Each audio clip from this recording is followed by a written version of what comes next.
In today's video, I'm going to walk you through the amazing pencils brush pack for Procreate. We're going to walk through the brushes in detail. If you're interested, please keep on watching. Hello and welcome to Color with Kendi. So today's video is part 3 of the series on the amazing pencils brush pack, and I highly suggest that you watch part 1 and 2 first. In part 1, we talked about a number of different things that I won't be repeating in today's video.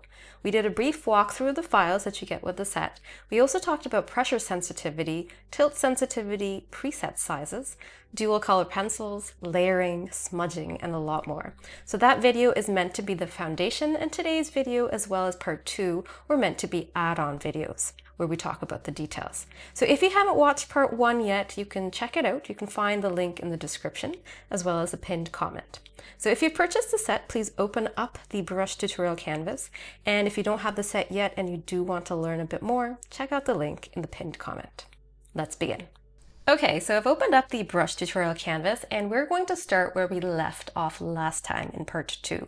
So I'm just going to tap on the layers panel and I'm going to turn off the toothy pencils layer by tapping on that checkbox, and then I'm going to tap on layerable pencils and tap on that checkbox.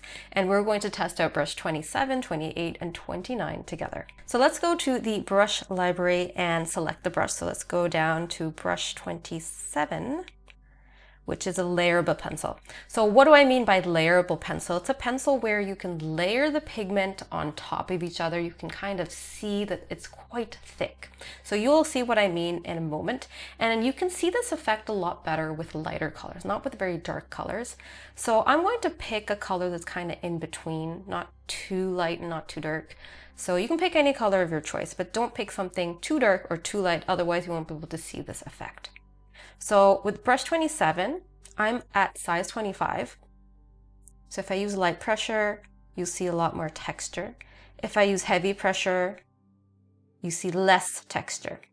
So that's not what makes these brushes interesting. These layerable pencils, it becomes a lot more interesting to look at when you lift your pencil after coloring in a shape.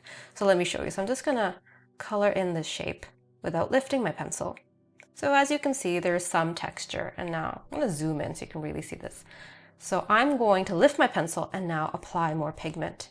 So do you see every time I lift the pencil, you can tell that it's not flat color. You can see that there is a little bit of that pigment that's sitting on the paper. Now, the best way to tell what's going on is to compare it with another brush that behaves quite differently.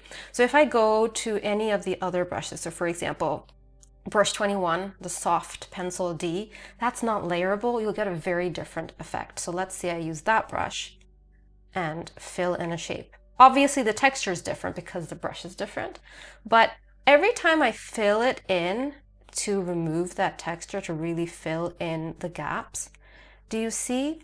What we're getting is something that's very flat looking. So it's not layerable. I can lift my pencil, I'm lifting my pencil and laying down my pigment, and the color looks very flat. All you're seeing is the paper texture peeking through, but you're not seeing the texture that you see with this one. So the layerable pencils are far thicker in a sense. So I'm just going to erase that. So when would I use brush 27? Whenever I want the pigment to look a little bit thicker, that gets sitting on top of the paper and there's multiple layers of it. So for example, if I was painting in the jeans of a character, I think this would be a nice brush to use because it gives it that thickness. It makes it feel like it's more substantial. So that is brush 27. Now let's go to brush 28.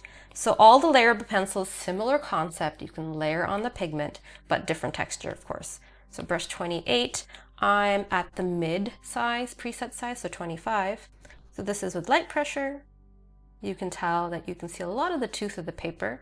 This is with heavy pressure. So this is really pressure sensitive. As soon as you start to apply heavy pressure, you get a completely different result. Now, if I lift my pencil, which I've done now, and I apply more pigment, as you can see, it's starting to get a little bit darker, and you have this interesting layered effect. Do you see that? Yeah. So it's very textured, even if you apply a lot of pigment. And if I go up in size 50, and let's say I color in a shape. So this is without lifting my pencil. Now I'm going to lift my pencil. And every time I lift the pencil and apply more pigment, you get this overlap. So you see a little bit of the shadow as well. So it feels very thick. So almost like paint. It's kind of in between pencil and paint. So that is brush 28. And then we have brush 29, similar concept. So I'm just going to show you at size 45. So this is light pressure. It's almost like it's smearing a little bit too. And then with heavy pressure, it looks like that. You see minimal texture. And then if I fill in a shape with varied pressure, lift my pencil, and then apply more pigment with lighter strokes, you'll get a lot of this thicker looking pigment. So depending on your illustration, you might like that look. I use the layered pencils for clothing usually, because I like a little bit of texture on that. But you can use it for anything. You can use it for botanicals as well. So whenever you want your color pencil to look a little bit thicker, this is a good option. So now let's move on to the next segment. So let's open up the layers panel. Let's turn the layerable pencils off and then go to the damp pencils and turn that layer on by checking on the checkbox. So I'm just going to change the color to change things up. So maybe I'll go in with blue, any blue of your choice. Mid-tone blue is good. And let's tap on brush number 30. So damp pencils, what do I mean by that? So they're pencils that look a little bit like how it would look if you took a pencil and not painted, but drew on slightly damp paper. That's what it's meant to look like. I don't know what else to call it, so I call it damp pencils. So not exactly like watercolor pencils, but just pencils on damp paper. So you'll get what I mean. So I'm going to show you brush number 30 at size 40%. So this is with light pressure. And this is with heavy pressure. You really see that wet look with the heavier pressure. So you do see it looks a little bit wet. So you know where you see the tooth of the paper? It's not completely white. It's like little bits of blue, like transparent blue, like faint blue. So that's what I mean by damp. It doesn't look like the other brushes. So for example, if I go to any of the other brushes that are a bit toothy, and you can see the tooth of the paper, but do you see this one looks quite dry in comparison? So the damp pencils just look a little bit more wet. So what would I use this for? You could use this for anything, really. You can do an entire illustration with this. It just gives it a dreamier look. Now let me show you what it would look like if you created a line with this with variable pressure. So I am at size 40 still. And depending on how much pressure you apply, you can create lines like this. So you do see it has a bit of a dreamier look. So I would use the damp pencils for illustrations where you need a little bit of softness. Then we have brush number 31, and it's not as soft as brush number 30. It's a little bit more texture. So this is at light pressure. I'm at size 55, by the way. And this is heavier pressure. So do you see with the heavier pressure, it's almost like there's more water and you see less of the tooth of the paper peeking through. The white of the paper isn't peeking through. You're seeing a little bit of lighter blue. Now, same thing with this brush, depending on how much pressure you apply, you'll get slightly different line width. But just from looking at the two, brush 31 is a little bit more textured and a little bit more dry looking. So if you want something with a really soft texture, go with brush 30. Then we have damp pencil C, which has a completely different texture. So let me show you this. So I'm at size 30, so this is light pressure. So with light pressure, you can't even tell that it's a damp pencil. You really don't see that, but you see this interesting texture, kind of what you would see with pastel paper. So if I use heavier pressure though, it will look a little bit more damp. And again, depending on how much pressure you apply, you can get thin and thick lines. So this is also quite soft looking. So those are the damp pencils. You can use them for pretty much anything. And let me just show you the smudging part. So if you were to create a shape, let's say I made a circle and I just wanted to smudge it out a little bit, you can just go to the smudge library and make sure that you're on the same brush pack. So this is the Amazing Pencils one, and then tap on brush number 4, smudger number 4. And I'm using it at 60% opacity. And what size? Size 50. just gently smudge out the edges like that. So it's really nice for that slightly dreamy effect. Do you see? It works quite nice when you are working on a background. I've used this a lot for backgrounds and clouds and things like that. So that is damp pencils. Now let's move on to the next segment. So let's tap on the layers panel, turn off the damp pencils layer by checking the checkbox, then tap on dual color pencil so it turns blue, and then tap on the checkbox. And let's talk about the dual color pencils. Okay, so the dual color pencils, as the name suggests, require two different colors. So they basically blend two different colors together. So let's go to the colors menu first by tapping on that little circle in the corner. And right now I am in disc mode. And as you can see, there are two colors up at the top. Right now I have blue and I have a pink. These two colors are fine. You can pick any two colors of your choice. Just pick colors that would generally look good together. I think the pink might be a little bit too different from the blue, so I'm just going to change the hue a little bit to a purple. So once you're happy with the color, then I'm going to tap back on the blue. You want to tap back on the main color. So if you want blue to be your main color, you want to tap back on it. Main color will be the color you will see at lighter pressure, and then the second color you'll see more at higher pressure. So I will show you now brush number 33. There are a bunch of different brushes. They all work in the same way. They're all dual color. They will show different amounts of the colors you've chosen depending on how much pressure you apply. So brush number 33, this is at light pressure. So as you can tell, at light pressure, I'm seeing a lot of that first color.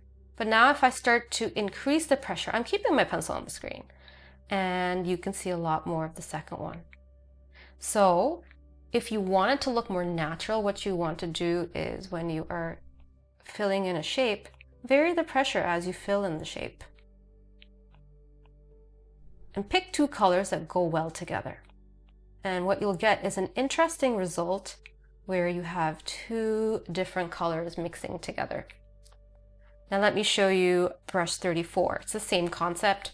I am at size 45. So light pressure, I'm seeing more of the blue. And then heavy pressure, I'm seeing more of that purple. And the trick really is to vary the pressure as you fill in a shape. So then you get this interesting result with two different colors. So as you can tell, brush 34 is a little bit more toothy compared to brush 33, but the concept is the same. They're both dual color brushes. Then we have brush 35, which I actually like the most out of the dual color brushes. Just a personal preference. So let me show you this. I am at size 50. So this is light pressure. Now I'm increasing the pressure. This has a little bit of that damp look that we saw with the damp pencils. And it's very soft and delicate. So I think out of all of the dual color brushes, this one really blends the colors the most because it is a bit more wet looking. But if you want your colors to look a little bit more distinct like they do here and here, then use the other brushes. But this one is definitely more wet looking. Then we have brush 36, which has a different texture. So this is light pressure. Now I'm going to increase the pressure. You see a big difference. And let's just go up in size to size 60, and let's vary the pressure. So as you can see, you get this interesting result. Now let's go to the hue shifter pencil. So the hue shifter pencil is not really a dual color brush in the sense of the other brushes where you have two colors of your choice and it mixes them. What the hue shifter does is it will take that main color, so in our case blue, and it will shift the hue a little bit whenever you apply heavier pressure. So let me show you. So this is light pressure with heavy pressure. It's changing the hue. Now the thing is, the hue will always shift in the counterclockwise direction. So if I'm at blue right now, that's my hue, it will shift a little bit in this direction. So let me show you with a different example. So let's go in with an orange. So the orange will end up looking a little bit more yellow when we apply more pressure. So let me show you. So this is orange. This is at light to medium pressure, and now this is heavier pressure. And if I want it to look more natural, I can just vary the pressure as I fill in a shape. So in this case, you don't have to pick the two colors. It will just vary the hue for you a little bit. So that's how the hue shifter pencil works. So these all work in similar ways, but they all have slightly different textures, and you can use the one that resonates with you the most. I feel like at the end of the day, you're not going to use all brushes in a particular illustration. You're going to pick the one that feels right for the illustration. So now let's move on to the next segment. So let's tap on the layers panel. Let's turn this layer off.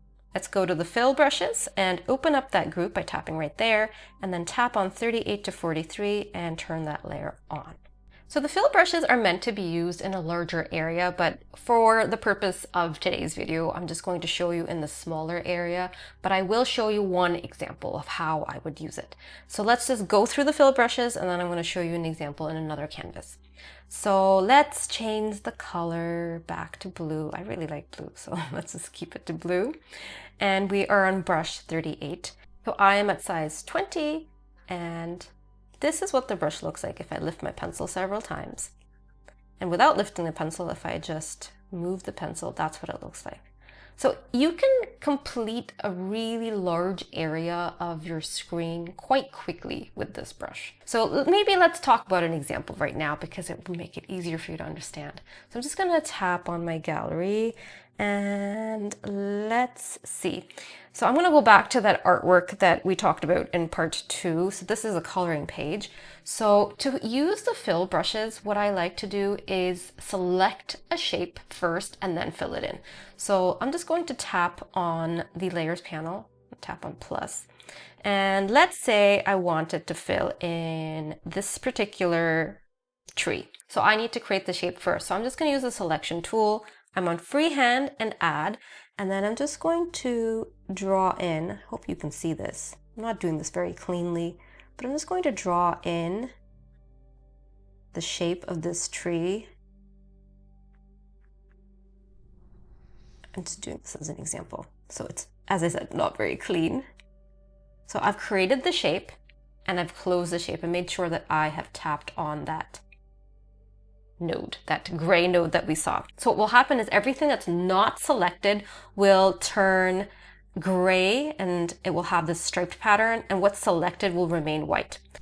And then I go to the brush library, make sure that I'm on the fill brush, and then I'm just going to use the brush to create that texture. And I can lift my pencil now and apply more texture in a slightly different direction, so you get kind of a cross-hatchy look with this. So the point is, the fill brush can help you fill in a shape quite quickly, but you have to create the shape first. So you can use a selection tool for that. And while I'm here, let me show you the other ones on this particular tree. So brush number 39 will look like that. So it's a slightly different texture. And if I increase the size of the brush to size 100, it will look like that. So the size at which you use the fill brushes really makes a difference. So now let me show you brush number 40. We'll create this kind of effect. So each one is slightly different. I encourage you to play around. Brush 41 is a scattered look. It doesn't quite work for this tree, but it may work for something else. So yeah, you got to experiment. Then there's 42, which is hatch fill. That's what that looks like. This works really well for clothing, I find. And then also sometimes backgrounds. And then there's scribble fill, which is really nice for hair, not for the tree. It doesn't make sense for the tree, but I just wanted to show you what that looks like. So that's what the scribble fill looks like. Then we have dotty fill. So dotty fill, I really like to use as an add-on. So let me show you. So I'm going to use brush 38 and quickly fill in the tree with minimal texture. And then you can go in with a lighter color. And then I like to use dotty fill and just apply a hint of this dotty texture. And depending on how much pressure you apply, it will be darker or lighter. So you can play around with that. And what else? Then we also have noise overlay. So let me show you what that looks like. Let me go back to that color we had. So noise overlay looks like this. So I would use noise overlay on top of anything where I want a little bit more texture to be applied to it, a little bit of a noisy texture. So now let me go back to the brush tutorial canvas and show you all those brushes again right here quickly, just so you can see what they look like, because you saw them on the tree, but let me show you what they look like on their own. So this is 39.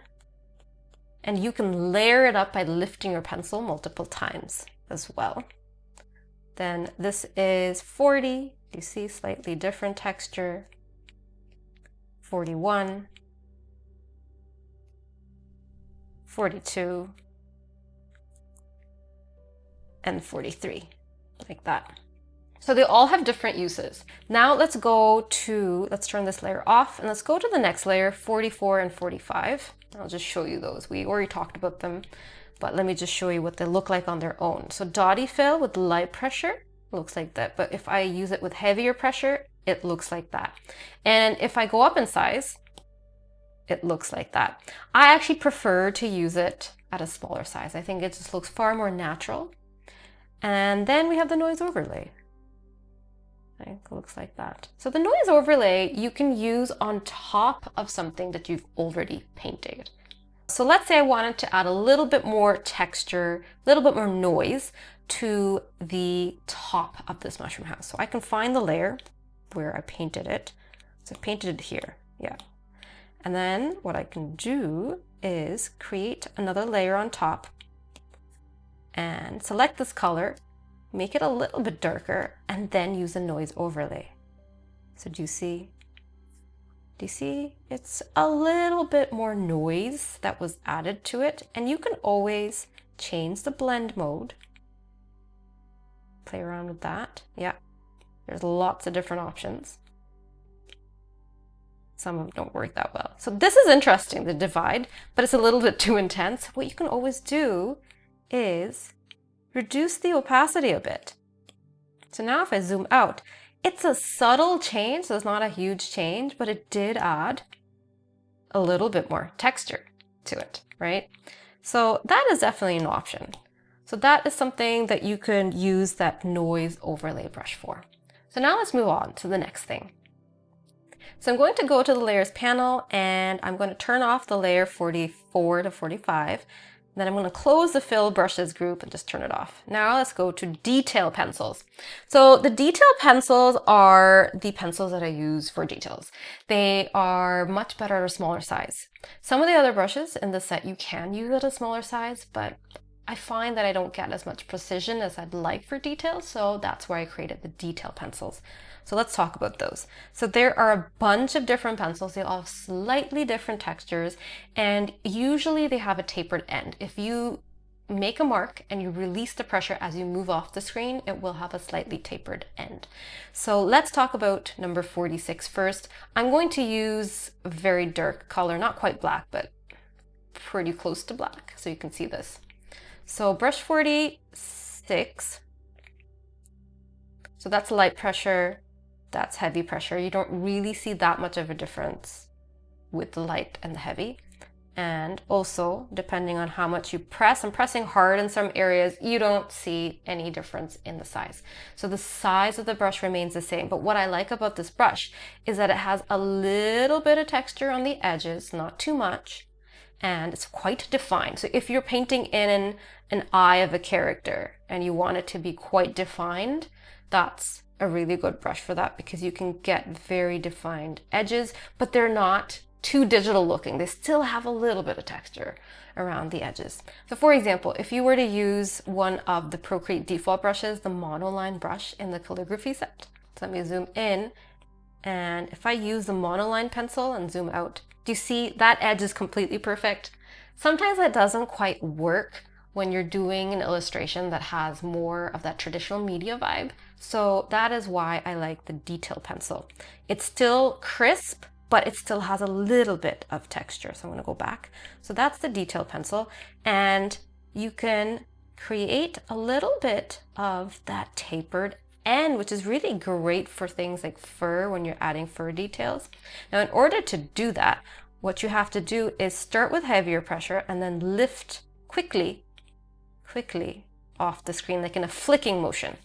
If you use the same pressure throughout your stroke, you won't get that tapered end. You have to flick it off the screen and you'll be able to do that. So that's brush number 46, really great for details. Then brush 47, softer details. So when you want the details to be still relatively defined, but a little bit softer, that's the brush to use. Do you see? When I zoom out, you see that 46 almost looks like pen. It's meant to be like that. It's very defined. So whenever you want to add that definition to something, use 46. But if you want a little bit of softness, 47 is a really nice brush to use. Then we have 48. It's also a soft detail. It's also soft, but it has more texture. So that's what that looks like. So if I was adding the line art around something, like a flower, that's what that would look like. It's not as defined as 46 and it's not as soft as 47. It has a slightly different texture. And if you use it at a different size, of course, it's going to look a bit different. That's what that would look like. But it does have a tapered end if you flick off the screen. But if you use the same amount of pressure throughout, that's what it would look like. So play around with the pressure and try to quickly move it off the screen to create that tapered effect. Then we have 49. So now we're into a slightly rough looking detail.